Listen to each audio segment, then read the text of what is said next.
Byron, it's Football Friday. What are you wearing this Stormers jersey for? Though you've got a United for Bafana. And I was at the game last night. You were at the game last night. Okay, so you're excused dirty. today. So what a fascinating game. That Kenyan ref was tops, huh?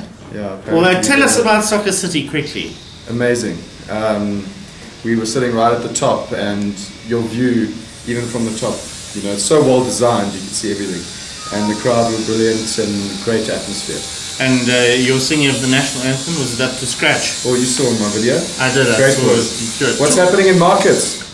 A roaring ahead in New York last night, and that's what gave us impetus for most of the day yesterday, and this notion that the Chinese have rubbish that they're going to be selling any Eurozone debt so or any US Euros. GDP numbers came in lower than expected, 3% growth. Yeah, it didn't really matter because by that stage everyone was only fascinated in what the Chinese were and weren't doing with their foreign reserves. So it's becoming more about China than the West. Well, you know, we can't call China a developing economy anymore, I don't think. You know, the world's second biggest economy is, even though they're developing, and that, again, that inflection point where they're going to cross the US is somewhere around 2027, 2026. Hopefully we're going to see it. And I saw in your morning message you talk about... Which is top, so you must subscribe to it, yes? I do read it every morning. Good, good.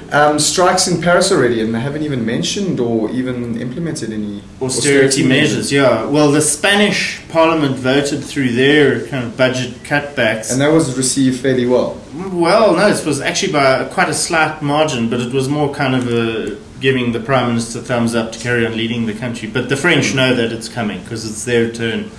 And how bad is the French debt? Is it their fault, or are they, you know, reaping the bad management by the other countries? Yeah, there are lots of social issues. I mean, there are lots of social benefits in countries like France. I mean, they're the original implementers of VAT back in 1954, I think. So everyone's followed their examples. They're a great kind of model of how socialism and capitalism live side by side.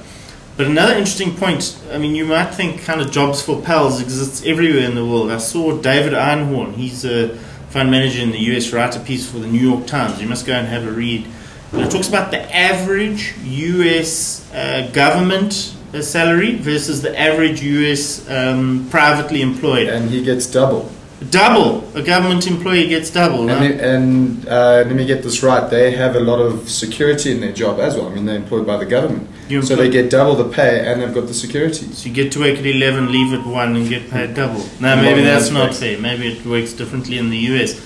But I think this is a problem that a lot of the developed world is going to have to grapple with. Having added a lot of jobs in the public sector and not having shed them as quickly as in the private sector, maybe that's where they better start looking, instead of cutting those people's salaries, maybe cutting and overbloated. Oh, sis, that's always a horrible thing to say. But good luck to the Bulls tomorrow, hey Byron?